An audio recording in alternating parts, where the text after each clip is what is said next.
ಶಂಕರಂ ಶಂಕರಾಚಾರ್ಯಂ ಕೇಶವಂ ಬಾದರಾಯಣಂ ಸೂತ್ರಭಾಷ್ಯಕೃತೌ ವಂದೇ ಭಗವಂತೌ ಪುನಃ ಪುನಃ ಶ್ರುತಿಸ್ಮೃತಿಪುರಾಣಾನಾಂ ಆಲಯಂ ಕರುಣಾಲಯಂ ನಮಾಮಿ ಭಗವತ್ಪಾದ ಶಂಕರಂ ಲೋಕಶಂಕರಂ. ಆಧ್ಯಾತ್ಮಿಕ ಮಿತ್ರರೇ, ಬ್ರಹ್ಮಸೂತ್ರ ಪ್ರಿಯರೇ, ಹಿಂದಿನ ವಿಡಿಯೋದಲ್ಲಿ ನಾವು 8ನೇ ಸೂತ್ರದ ತನಕ ನೋಡಿದೆವು. ಅಂದರೆ ಏನು ನಾವು ನೋಡಿದೆವು ಅಂದರೆ, ಜೀವಾತ್ಮನು ಸುಷುಪ್ತಿಯಲ್ಲಿ ಹೇಗಿರ್ತಾನೆ ಮತ್ತು ನಿದ್ರಾಸ್ಥಿತಿಯಲ್ಲಿ ಹೇಗಿರ್ತಾನೆ ಮುಂತಾದ ವಿಚಾರವನ್ನು ನಾವು ನೋಡಿದೆವು. ಈಗ ಈ ವಿಡಿಯೋದಲ್ಲಿ 9ನೇ ಸೂತ್ರದಿಂದ ನಾವು ಶುರು ಮಾಡಬೇಕು. ಈಗ ಅಲ್ಲಿ ಒಂದು ಪ್ರಶ್ನೆ ಬರುತ್ತೆ ನೋಡಿ. ಪ್ರಶ್ನೆ ತುಂಬ ಚೆನ್ನಾಗಿದೆ. ಈ ಪ್ರಶ್ನೆಯನ್ನು ಅರ್ಥ ಮಾಡಿಕೊಳ್ಬೇಕು ಫಸ್ಟ್. ಏನು ಪ್ರಶ್ನೆ? ಇಲ್ಲಿ ಬರೋ ಪ್ರಶ್ನೆ ಏನು ಅಂದರೆ, ಸುಷುಪ್ತಿಯಲ್ಲಿ ಪರಮಾತ್ಮನಿಗೆ ಒಂದು ಜೀವ ಒಂದಾಗತ್ತೆ ಅಂತಾಯಿತು. ಈಗ ಒಂದು ಜೀವವು ಜಾಗೃತ ಸ್ಥಿತಿಯಲ್ಲಿ ದೇಹದೊಂದಿಗೆ, ಮನಸ್ಸಿನೊಂದಿಗೆ, ಕರ್ಮೇಂದ್ರಿಯ ಜ್ಞಾನೇಂದ್ರಿಯಗಳ ಜೊತೆಗೆ ತನ್ನನ್ನು ತಾನು ಉಪಾಧಿಗಳ ಜೊತೆಗೆ ಗುರುತಿಸಿಕೊಳ್ಳುತ್ತದೆ. ಸುಷುಪ್ತಿಯಲ್ಲಿ ಉಪಾಧಿಯನ್ನು ಬಿಟ್ಟು ಪರಮಾತ್ಮನ ಜೊತೆಗೆ ಆ ಜೀವಾತ್ಮನು ಹೋಗ್ತಾನೆ. ಸರಿ, ಈಗ ಪ್ರಶ್ನೆ ಏನು ಹಾಗಾದರೆ, ಹೀಗೆ ಪರಮಾತ್ಮನಲ್ಲಿ ಒಂದಾಗಿರುವ ಅದೇ ಜೀವವೇ, ಅಂದರೆ ಯಾವ ಜೀವ ಪರಮಾತ್ಮನಲ್ಲಿ ಒಂದಾಗ್ಲಿಕ್ಕೆ ಹೋಗಿದೆಯೋ ಅದೇ ಜೀವವೇ ಎಚ್ಚರವಾದಾಗ ಸುಷುಪ್ತಿಯಿಂದ ಹೊರಬರುತ್ತದೋ ಅಥವಾ ಬೇರೆ ಯಾವುದಾದರೂ ಜೀವ ಹೊರಗೆ ಬರುತ್ತದೋ? ಅಂದರೆ ಜಾಗೃತ ಸ್ಥಿತಿಗೆ ಅದೇ ಜೀವ ಮರುಳತ್ತೋ ಅಥವಾ ಬೇರೆ ಯಾವುದಾದ್ರೂ ಜೀವ ಬರಲಿಕ್ಕೆ ಸಾಧ್ಯತೆ ಇದೆಯೋ ಅಂತ. ಈ ಕ್ವಶನ್ ನಿಮ್ಗೆ ಅರ್ಥ ಆಗಿಲ್ವಾ? ಅರ್ಥ ಆಗಿದೆಯೋ? ನನಗೆ ಅರ್ಥ ಆಗೋಲ್ಲ. ಅದನ್ನು ಸ್ವಲ್ಪ ವಿವರಿಸ್ತೇನೆ ನೋಡಿ. ರಾತ್ರಿ ಹೊತ್ತಲ್ಲಿ ಗಾಢ ನಿದ್ರಾ ಸ್ಥಿತಿಯಲ್ಲಿ ಅನೇಕ ಜೀವರುಗಳು ಪರಮಾತ್ಮ ಸುಷುಪ್ತಿಯನ್ನು ಹೊಂದಿ ಪರಮಾತ್ಮನಲ್ಲಿ ಒಂದಾಗ್ತವೆ. ಒಂದೇ ಒಂದು ಜೀವ, ನಮ್ಮ ಜೀವ ಮಾತ್ರ ಅಲ್ಲ. ಅಂದರೆ ನಮ್ಮ ಜೀವ ಅಲ್ಲ, ನಾವೇ ಜೀವ. ಅದು ಅರ್ಥ ಆಗಲಿಕ್ಕೆ ನಾನು ಹೇಳ್ತಾ ಇರೋದು. ಹೀಗೆ ಸಾವಿರಾರು, ಲಕ್ಷಾಂತರ, ಕೋಟ್ಯಾಂತರ ಜೀವಗಳು ಸುಷುಪ್ತಿಯಲ್ಲಿ ಭಗವಂತನ ಜೊತೆಗೆ ಒಂದಾಗ್ತವೆ. ಸರಿ, ಮತ್ತು ಆ ಸುಷುಪ್ತಿಯಿಂದ ಜಾಗೃತ ಸ್ಥಿತಿಗೆ ವಾಪಸ್ ಬಂದಾಗ ಮತ್ತೆ ಅದೇ ದೇಹಕ್ಕೆ ಬರ್ತವೋ ಇಲ್ಲ ಬೇರೆ ಯಾವುದೋ ಒಂದು ಜೀವ, ಆ ಕೋಟಿ ಜೀವದಲ್ಲಿ ಇನ್ಯಾವುದೋ ಒಂದು ಜೀವ ನಮ್ಮ ದೇಹಕ್ಕೆ ಬಂದು ಜಾಗೃತ ಸ್ಥಿತಿಗೆ ಬರುತ್ತೋ ಅಂತ ಪ್ರಶ್ನೆ. ಒಂಥರ ಪ್ರಶ್ನೆಯನ್ನು ಅರ್ಥ ಮಾಡಿಕೊಳ್ಳೋದೇ ಕಷ್ಟ. ಅರ್ಥ ಆಯಿತು ಅಂದ್ಕೊಳ್ತೇನೆ. ಈಗ 9ನೇ ಸೂತ್ರ ಹೇಳುತ್ತೆ, ಸ ಏವತು ಕರ್ಮಾನುಸ್ಮೃತಿ ಶಬ್ದವಿಧಿಭ್ಯ. ಈ ಪ್ರಶ್ನೆ ಯಾಕೆ ಬಂದಿದೆ ಅಂತ ಫಸ್ಟ್ ತಿಳ್ಕೊಳ್ದಾಗ, ಸುಷುಪ್ತಿ ಸಮಯದಲ್ಲಿ ಎಲ್ಲ ಜೀವರುಗಳು ಪರಮಾತ್ಮನಲ್ಲಿ ಒಂದಾಗುತ್ತಾರೆ. ಎಲ್ಲ ಜೀವರುಗಳು ಒಂದಾಗ್ತಾರೆ. ಅನಂತರ ಹಿಂದಿರುಗಿ ಹೋಗುತ್ತಾರೆ.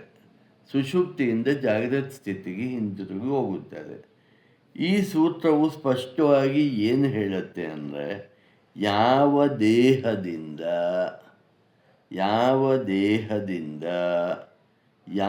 ಹೃದಯದಿಂದ, ಯಾವ ನಾಡಿಗಳಿಂದ ಯಾವ ಜೀವಾತ್ಮನು ಸುಷುಪ್ತಿಗೆ ಹೋಗಿರುತ್ತಾನೋ ಅದೇ ಜೀವನು ಸುಷುಪ್ತಿಯನ್ನು ಬಿಟ್ಟು ಪರಮಾತ್ಮನನ್ನು ಬಿಟ್ಟು ಜಾಗೃತ ಸ್ಥಿತಿಗೆ ಬರುತ್ತಾನೆ. ಅಂದರೆ ಎಲ್ಲಿಂದ ಹೋಗಿದ್ದಾನೋ ಅಲ್ಲಿಗೆ ಮತ್ತೆ ವಾಪಸ್ ಆ ದೇಹಕ್ಕೆ ವಾಪಸ್ ಬರ್ತಾನೆ. ಏಕೆಂದರೆ, ಯಾಕೆ ಹಾಗೆ ಅಂದರೆ, ಕರ್ಮ, ನೆನಪು, ಮಾಡಬೇಕಾದ್ದು, ಮಾಡಬಾರದ್ದು ಮುಂತಾದವುಗಳು ಒಂದು ಜೀವಕ್ಕೆ ಕೊಡಲ್ಪಟ್ಟಿರುತ್ತದೆ. ಅಂದರೆ ಜೀವದ ಕರ್ಮಗಳು ಬೇರೆ ಬೇರೆಯಾಗಿರುತ್ತೆ, ಜೀವದ ನೆನಪುಗಳು ಬೇರೆ ಬೇರೆಯಾಗಿರುತ್ತೆ, ಅದಕ್ಕೆ ಮಾಡಬೇಕಾದ ಕರ್ತವ್ಯ ಪ್ರತಿಯೊಂದು ಜೀವಕ್ಕೂ ಬೇರೆ ಬೇರೆಯಾಗಿರುತ್ತೆ. ಹಾಗಾಗಿ ಈ ಎಲ್ಲ ನೆನಪುಗಳು ಆ ಜೀವನಲ್ಲಿ ಇರುವುದರಿಂದ ಸುಷುಪ್ತಿಗೆ ಹೋದ ಆ ಜೀವ ಮತ್ತೆ ಅದೇ ತನ್ನ ಮೊದಲಿನ ದೇಹಕ್ಕೆ ಬರುತ್ತೆ ವಿನಃ ಇನ್ನು ಯಾವುದೋ ಬೇರೆ ದೇಹದಲ್ಲಿ ಎಚ್ಚರಗೊಳ್ಳುವುದಿಲ್ಲ. ಹಾಗಾಗಿ ಯಾವ ಜೀವವು ಸುಷುಪ್ತಿ ಅವಸ್ಥೆಗೆ ಹೋಗಿರುತ್ತದೋ ಅದೇ ಜೀವವೇ ಅದೇ ಉಪಾಧಿಗಳೊಂದಿಗೆ ಅಂದರೆ ಅದೇ ದೇಹದೊಂದಿಗೆ, ಅದೇ ಮನಸ್ಸಿನೊಂದಿಗೆ, ಅದೇ ಬುದ್ಧಿಯೊಂದಿಗೆ ಆ ದೇಹದಲ್ಲಿ ಜಾಗೃತ ಸ್ಥಿತಿಗೆ ಬರುತ್ತದೆ, ಎಚ್ಚರಕ್ಕೆ ಬರುತ್ತದೆ ಅಂತ ಬ್ರಹ್ಮಸೂತ್ರ ಈ ಸೂತ್ರ ಸ್ಪಷ್ಟವಾಗಿ ಹೇಳುತ್ತೆ. ನಾವು ಜಾಗೃತ, ಸ್ವಪ್ನ, ಸುಷುಪ್ತಿ ಎಂಬ 3 ಅವಸ್ಥೆಗಳನ್ನು ನೋಡಿದ್ದೇವೆ. ಇದನ್ನು ಬಿಟ್ಟು 4ನೇ ಅವಸ್ಥೆಯು ಒಂದಿದೆ. ಆ ಅವಸ್ಥೆ ಎಂದರೆ ಉದಾಹರಣೆಗೆ ನೋಡಿ, 4ನೇ ಅವಸ್ಥೆ ಯಾವುದು? ಅನಸ್ತೇಶಿಯ ಕೊಟ್ಟಾಗ, ಕೋಮಕ್ಕೆ ಹೋದಾಗ ಸ್ಥಿತಿಗಳಿವೆ ಅಲ್ಲ, ಅಥವಾ ಅನ್ಕಾನ್ಷಿಯಸ್ನೆಸ್ ಆದಾಗ. ಇದನ್ನು ವೇದಾಂತದಲ್ಲಿ ಏನೆಂದು ಕರೆದಿದೆ ಅಂತ ಮುಂದಿನ ಸೂತ್ರ ಹೇಳುತ್ತೆ. 10ನೇ ಸೂತ್ರ ಹೇಳುತ್ತೆ, ಮುಗ್ಧೇಹೆ ಅರ್ಧ ಸಂಪತ್ತಿ ಪರಿಶೇಷಾತ್. ಮೂರ್ಛಾವಸ್ಥೆಯಲ್ಲಿ ಅಂದರೆ ಆ ವ್ಯಕ್ತಿಯು ಔಷಧೋಪಚಾರಗಳಲ್ಲಿ ಇರುವಾಗ ಇಂತಹ ಸ್ಥಿತಿಯನ್ನು ಅಂದರೆ ಅರ್ಧ ಸುಷುಪ್ತಿ ಸ್ಥಿತಿ ಅಂತ ಇದನ್ನು ಕರೀತಾರೆ. ಅರ್ಧ ಸುಷುಪ್ತಿ ಅವಸ್ಥೆ ಎಂದು ಕರೆಯುವ ಈ ಸ್ಥಿತಿಯನ್ನು ಹೊಂದಿದರೆ ಈ ಅವಸ್ಥೆಯಲ್ಲಿ ಮೇಲೆ ಹೇಳಿದ 3 ಅವಸ್ಥೆಗಳ ಸಂಭವನೆ ಇರುವುದಿಲ್ಲ ಅಂತ ಹೇಳ್ತಾರೆ. ಅಂದರೆ ಜಾಗ್ರತ್, ಸ್ವಪ್ನ, ಸುಷುಪ್ತಿಯ ಸಂಭವ ಇರೋದಿಲ್ಲ ಈ ಅವಸ್ಥೆಯಲ್ಲಿ. ಇದನ್ನು ಅರ್ಧ ಸುಷುಪ್ತಿ ಅವಸ್ಥೆ ಅಂತ ಕರೀತಾರೆ. ಹೀಗೆ ಯಾಕೆ ಕರೀತಾರೆ ಅಂದರೆ ಈ ಅವಸ್ಥೆಯಲ್ಲಿ ಜೀವನು ಸುಷುಪ್ತಿಯ ಸುಖವನ್ನು ಅನುಭವಿಸುವುದಿಲ್ಲ. ಅಂದರೆ ಮೂರ್ಛಾ ಸ್ಥಿತಿಯಲ್ಲಾಗಲಿ, ಅನ್ಕಾನ್ಷಿಯಸ್ ಸ್ಥಿತಿಯಲ್ಲಿ ಆಗಲಿ, ಕೋಮಾಷ್ಟ ಸ್ಥಿತಿಯಲ್ಲಿ ಆಗಲಿ ಆ ಜೀವನು ಸುಷುಪ್ತಿಯಲ್ಲಿ ಪಡೆಯುವ ಆನಂದವನ್ನು ಪಡೆಯುವುದಿಲ್ಲ. ಆದರೆ ಅಜ್ಞಾನವನ್ನು ಮಾತ್ರ ಅನುಭವಿಸುತ್ತಾನೆ. ಹಾಗಾದರೆ ಮೂರ್ಛಾವಸ್ಥೆಯಲ್ಲಿ ಹೇಗೆ ಅಜ್ಞಾನ ಮಾತ್ರ ಇರುತ್ತೆ, ಸುಖ ಇರೋಲ್ಲ. ಹಾಗಾಗಿ ಇದನ್ನು ಅರ್ಧ ಸುಷುಪ್ತಿ ಅವಸ್ಥೆ ಅಂತ ಕರೀತಾರೆ. ಹೀಗೆ 3 ಅವಸ್ಥೆಗಳಾದ ಜಾಗೃತ, ಸ್ವಪ್ನ, ಸುಷುಪ್ತಿಗಳಲ್ಲಿ ಜೀವನು ಪರಬ್ರಹ್ಮ ಪರಮಾತ್ಮನ ಚಿಂತನೆಯನ್ನು ಮಾಡಿದರೆ ಈ 3 ಅವಸ್ಥೆಯಲ್ಲಿ ಜಾಗೃತ ಸ್ಥಿತಿಯಲ್ಲಿದ್ದಾಗ ನಾವು ಮಾಡ್ತೇವೆ. ಜಾಗೃತ ಸ್ಥಿತಿಯಲ್ಲಿ ನಾವು ಜಾಸ್ತಿ ಪರಮಾತ್ಮನ ಚಿಂತನೆ ಮಾಡಿದರೆ ಅದು ಸ್ವಪ್ನ ಸ್ಥಿತಿಯಲ್ಲೂ ಅದು ಮುಂದುವರಿಯುತ್ತೆ. ಸ್ವಪ್ನ ಸ್ಥಿತಿಯಲ್ಲಿ ಮುಂದುವರೆದ ಪರಮಾತ್ಮನ ಚಿಂತನೆ ಸುಷುಪ್ತಿಯಲ್ಲೂ ಮುಂದುವರಿಯುತ್ತದೆ. ಹೀಗೆ ಒಂದು ಪಕ್ಷದಲ್ಲಿ ಆದರೆ ಆವಾಗ ಆ ಜೀವನು ಕರ್ಮಬಂಧನದಿಂದ ಬಿಡುಗಡೆ ಹೊಂದುತ್ತಾನೆ, ವಿಮುಕ್ತನಾಗುತ್ತಾನೆ. ಹೀಗೆ ಪರಬ್ರಹ್ಮ ತತ್ವದಲ್ಲಿ ಒಂದಾದ ಅಂತಹ ಅರಿತುಕೊಂಡ ಅಂತಹ ಮಹಾತ್ಮರು ಭಗವಂತನ ವೈಭವವನ್ನು ಕೊಂಡಾಡುತ್ತಾರೆ ಅಂತ ಹೇಳ್ತಾರೆ. ಅಂದರೆ ಸಾಧು ಪುರುಷರು, ಮಹಾತ್ಮರು, ಋಷಿಗಳು, ಯೋಗಿಗಳು ಮುಂತಾದವರು ಈ 3 ಅವಸ್ಥೆಯಲ್ಲೂ ಜಾಗೃತ, ಸ್ವಪ್ನ, ಸುಷುಪ್ತಿ ಅವಸ್ಥೆಯಲ್ಲಿ 3 ಅವಸ್ಥೆಯಲ್ಲೂ ಪರಮಾತ್ಮನ ಚಿಂತನೆಯಲ್ಲೇ ಇರ್ತಾರೆ ಅಂತ ನಮ್ಗೆ ಗೊತ್ತಾಗುತ್ತೆ. ಹಾಗಾಗಿ ಅವರು ವಿಭೂತಿ ಪುರುಷರಾಗ್ತಾರೆ, ಅವರು ಬ್ರಹ್ಮಜ್ಞಾನಿಗಳಾಗ್ತಾರೆ. ಹಾಗೆ ಆ ಸ್ಥಿತಿಯಿಂದ ಬಂದವರು ಭಗವಂತನನ್ನು ನೋಡಿರೋದ್ರಿಂದ, ಅನುಭವಿಸಿರೋದ್ರಿಂದ ಅವರು ಭಗವಂತನನ್ನು ಕೊಂಡಾಡ್ತಾ ಇರ್ತಾರೆ ಅಂತ ಈ ಸೂತ್ರ ಹೇಳುತ್ತೆ.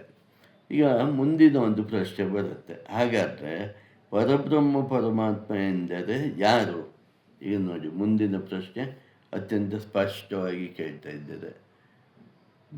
ಇಲ್ಲಿ ತನಕ ಪರಬ್ರಹ್ಮ ಪರಮಾತ್ಮ ಅಂತ ಹೇಳ್ತಿರಲ್ಲ, ಯಾರಿದು ಈ ಪರಬ್ರಹ್ಮ ಪರಮಾತ್ಮನ ಅಂದರೆ ಯಾರು? ಅವನು ಸಗುಣ ಸಾಕಾರನೋ ಅಥವಾ ನಿರ್ಗುಣ ನಿರಾಕಾರನೋ ಅಂತ ಪ್ರಶ್ನೆ. ಅಂದರೆ ಶಾಸ್ತ್ರಗಳಲ್ಲಿ ಕೆಲವು ಕಡೆ ಪರಮಾತ್ಮನು ನಿರ್ಗುಣ ನಿರಾಕಾರ ಎಂದು ಹೇಳಿದೆ, ಇನ್ನೂ ಕೆಲವು ಕಡೆ ಪರಮಾತ್ಮನು ಸಗುಣ ಸಾಕಾರ ಎಂದೂ ಹೇಳಿದೆ. ಮತ್ತು ಸರ್ವೇಶ್ವರ, ಸರ್ವಶಕ್ತ, ಅಂತರ್ಯಾಮಿ, ಸರ್ವಸಾಕ್ಷಿ ಹೀಗೆ ನಾನಾ ಕಡೆ ಬೇರೆ ಬೇರೆ ಥರ ಬಣ್ಣಿಸಿದೆ. ಕೆಲವು ಕಡೆ ಭಗವಂತನು ಅಂಗುಷ್ಟ ಮಾತ್ರ ಪುರುಷ ಅಂತ ಹೇಳಿದೆ, ಇನ್ನೂ ಕೆಲವು ಕಡೆ ಕ್ರಿಯಾರಹಿತ ಅಂತ ಹೇಳಿದೆ. ಮತ್ತೆ ಕೆಲವು ಕಡೆ ಭೋಕ್ತಾರ ಅಂತ ಹೇಳಿದೆ. ಹಾಗಾದರೆ ಹೀಗೆ ಒಂದೊಂದು ಕಡೆ ಒಂದೊಂದು ಥರ ವಿವರಿಸಿದ ಈ ಪರಮಾತ್ಮನು ಯಾರಿವನು? ಯಾರ ಉಪಾಸನೆಯನ್ನು ಒಬ್ಬನು ಈ ಯಾವ ಪರಮಾತ್ಮನ ಉಪಾಸನೆಯನ್ನು ಒಬ್ಬನು ಮಾಡಬೇಕು? ಒಟ್ಟಾರೆ ಈ ಪರಮಾತ್ಮನು ಸಗುಣ ಸಾಕಾರನೋ ಅಥವಾ ನಿರ್ಗುಣ ನಿರಾಕಾರನೋ ಅನ್ನೋದು ಪ್ರಶ್ನೆ.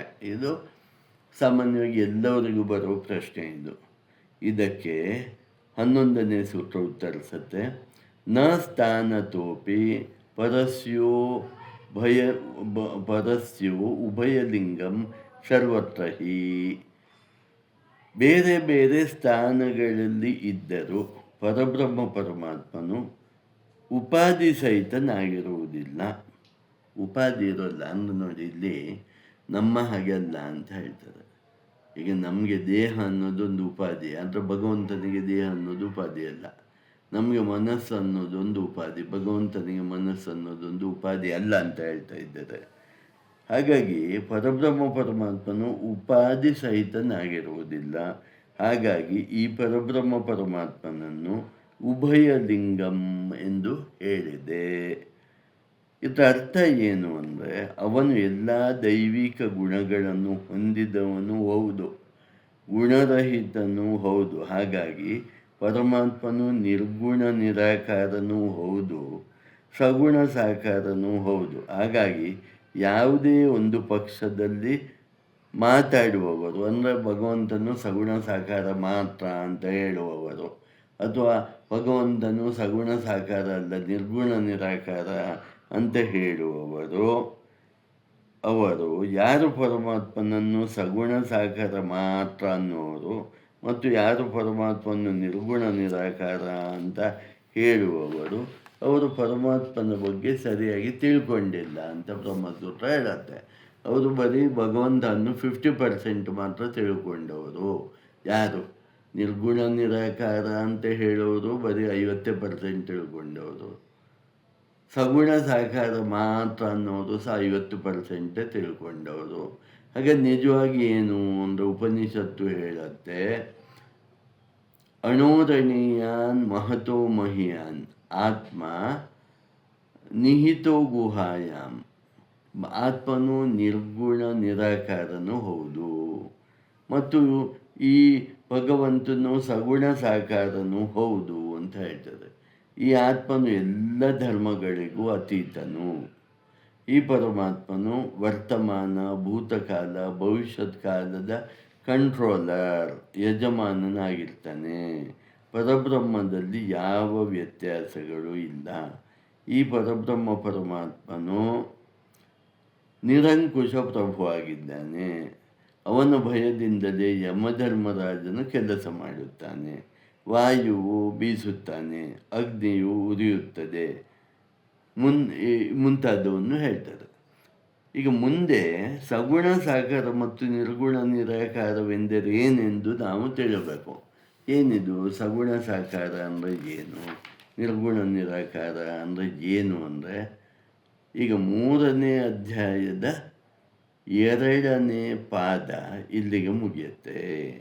3ನೇ ಅಧ್ಯಾಯದ 2ನೇ ಪಾದ ಈ ಪ್ರಶ್ನೆ ಸಹಿತ ಮುಗಿಯುತ್ತೆ. ಈಗ ಮುಂದಿನ ವಿಡಿಯೋದಲ್ಲಿ ನಾವು 3ನೇ ಅಧ್ಯಾಯದ 3ನೇ ಪಾದವನ್ನು ನೋಡಬೇಕು ಅನ್ನುವಲ್ಲಿಗೆ ಈ ವಿಡಿಯೋವನ್ನು ಮುಗಿಸ್ತೇನೆ. ನಿಮಗೆಲ್ಲ ವಂದನೆಗಳು ಮತ್ತು ಅಭಿನಂದನೆಗಳು. ಸಿಸ್ಟಮ್ ಮುಂದೆ ಜಗದ್ಗುರುಂ. ಓಂ ತತ್ ಸತ್.